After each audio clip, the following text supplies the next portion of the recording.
Tava pensando, quando a galera ouve feito na América, o que será que vem primeiro na cabeça, hein? Look at that.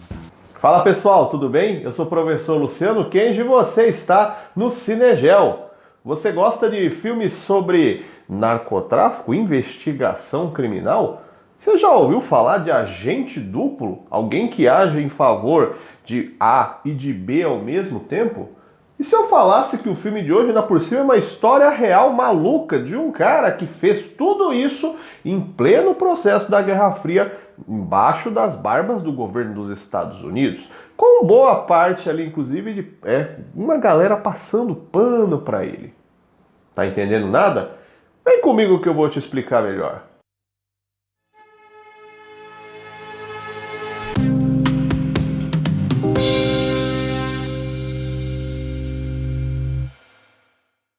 Feito na América, American Made, filme de 2017, dirigido por David Liman e protagonizado por Tom Cruise, que interpreta um personagem real, o piloto de avião Barry Seal, que nos anos 1970 se destacava por sua habilidade e um jeito boa praça, sempre simpático, um verdadeiro diplomata, digamos.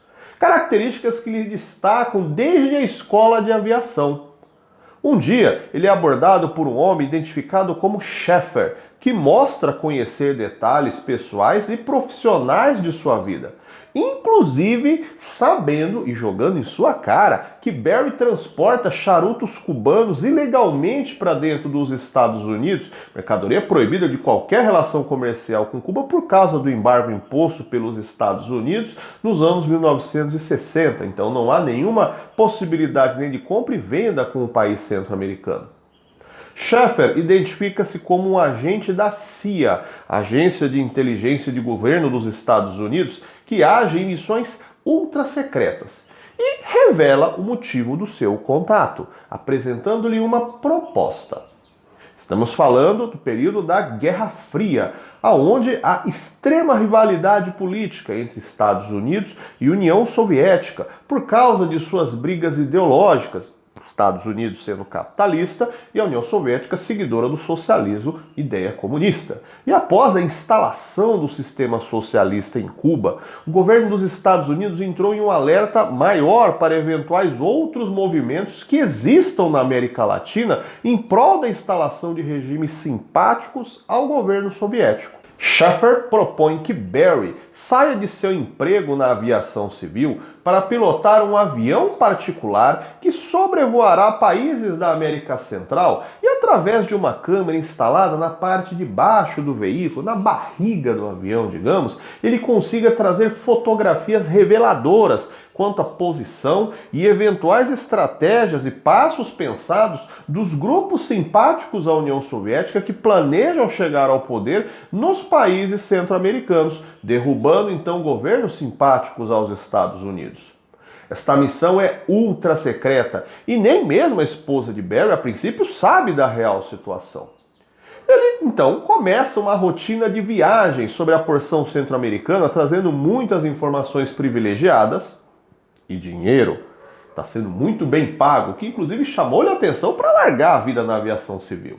Um dia, quando ele estava em terra, no aeroporto da Colômbia, já na América do Sul, ele é abordado por homens mal encarados, que o levam em uma conversa um tanto quanto intimidatória para um bate-papo particular.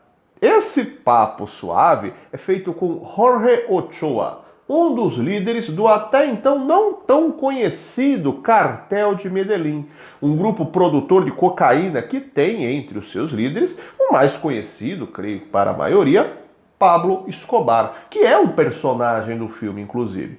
Mas é retratado que Barry, no caso, tinha mais contatos com Jorge Ochoa do que com Pablo Escobar. O Cartel de Medellín já sabe de Barry e Jorge diz que ele é um personagem já famoso no quadro político latino-americano, conhecido como o gringo que voa sobre os países para registrar os grupos comunistas para os Estados Unidos. E a intimidadora conversa chega aos finalmente. O Cartel de Medellín quer pagar um dinheiro para Barry que ele então faça então transporte de cocaína de lá da Colômbia para dentro dos Estados Unidos para facilitar esse trânsito da mercadoria, fazendo com que chegue diretamente aos Estados Unidos no porto de Miami, onde homens do seu grupo pegariam essa droga. Diplomaticamente, no seu jeitinho, a sua lábia, Barry consegue convencê-los de que essa é uma forma muito arriscada. E ele faz uma proposta de uma forma que ele não perca essa oportunidade, mas seja feita de forma segura. Ele abriria o avião, a parte de baixo dele, e lançaria a droga, presa, vamos chamar assim, amortecida adequadamente, e jogaria em uma região rural praticamente vazia na Flórida, fazendo então com que pessoas de lá do grupo do cartel peguem a droga. Barry começa então a agir como agente duplo, fazendo trabalho para a CIA e também para o cartel de Medellín, só que secretamente. E quando Barry estava novamente na Colômbia, celebrando o sucesso dessa primeira entrega e já sendo abastecido com um caminhão de dinheiro e discutindo a segunda forma de entrega da droga, a polícia colombiana entra na mansão aonde era feita a reunião e ele acaba sendo preso. Os membros do cartel de Medellín são libertos numa ação claramente mafiosa, recheada de contatos que sempre favoreceram o grupo perante a lei. Mas o gringo do avião só sai da cadeia porque foi achado por Sheffer, aquele lá que recrutou ele nos Estados Unidos. Sheffer propõe auxiliá-lo diplomaticamente, atuando em sua libertação, mediante um novo trabalho. O movimento sandinista chegou ao poder na Nicarágua e o governo dos Estados Unidos, preocupado com esse eventual abastecimento cada vez maior por parte da União Soviética para o país, está planejando secretamente auxiliar os contras, uma ação revolucionária que está tentando derrubar o governo socialista, simpático ao socialista, que está no poder na Nicarágua agora e controla o país. O filme conta a operação da CIA para derrubar o sandinismo na Nicarágua. Mas, primeiramente, para te dar mais embasamento e entender esse pano de fundo, vamos entender o que é isso. Sandinismo vem de Augusto César Sandino, personagem político da história da Nicarágua nos anos 1920 e 1930. Nicarágua é um país centro-americano que vivia um contexto político de forte presença dos Estados Unidos nos bastidores do país. E o crescimento de movimentos populares contra esta influência externa, influenciados basicamente pelas revoluções socialistas que ocorriam na Europa, começavam a emergir. Em 1926, a eleição presidencial elegeu Emiliano Chamorro. Mesmo sendo do Partido Conservador, de aliança histórica dos Estados Unidos, ele pediu a retirada das tropas militares estadunidenses que haviam sido postas no país mais de uma década antes, quando foi feita então a política de criar zonas de influência na América Central, de forma política e econômica. Para o governo dos Estados Unidos, essa ação de Chamorro, de tirar as tropas dos Estados Unidos do país, soa suspeito, de alguém que não é tão simples de se confiar. E com essa influência externa, Chamorro acaba sendo substituído do poder por Adolfo Dias, do mesmo partido conservador que já havia presidido o país nos anos 1910, mas que era de extrema confiança para o governo do tio Sam. Foi no governo dele, inclusive, ao longo de seu mandato presidencial, que se deu essa abertura das fronteiras e permitiu-se a instalação de bases militares dos Estados Unidos, estas que foram o pivô de toda esta polêmica. Essa bagunça política toda acaba dando origem, força, para emergir o nome de Augusto Sandino, que lidera movimentos de revolta por essa nítida interferência externa e o golpe político aplicado. Entenda o termo, que ele é aplicável aqui, porque a justificativa do partido é que, não, mas o nosso partido ganhou, a gente internamente só está substituindo o candidato à presidência. Mas isso não estava na lei em momento nenhum, porque o presidente eleito não foi Adolfo Dias. Ele nem foi candidato na eleição. Foi uma manobra interna a partir de pressão que vinha do governo dos Estados Unidos. Esse tipo de substituição, como se fosse de futebol, instigou o movimento liderado por Sandino, que tinha inspirações no movimento indigenista mexicano, onde ele havia morado, onde ele prega a valorização e os direitos dos nativos latino-americanos. Sandino, pelas suas pressões, foi pego e executado sob ordem de Anastácio Somoza Garcia em 1934. Anastácio, que viraria após este feito presidente do país, só que sem eleição também, fazendo pressão sobre o governo, e nisso nós temos uma Nicarágua por décadas, com a influência dos Estados Unidos para auxiliar estadistas com discursos anticomunistas à frente do país e em regime ditatorial. Em 1979, a Nicarágua era presidida por Anastácio Somoza Debayle, filho daquele que havia dado ordem de morte para Sandino. O governo mantém exatamente o mesmo perfil, forte alinhamento com o governo dos Estados Unidos, regime não democrático, sem eleição e em constante atrito usado para abafar movimentos opositores.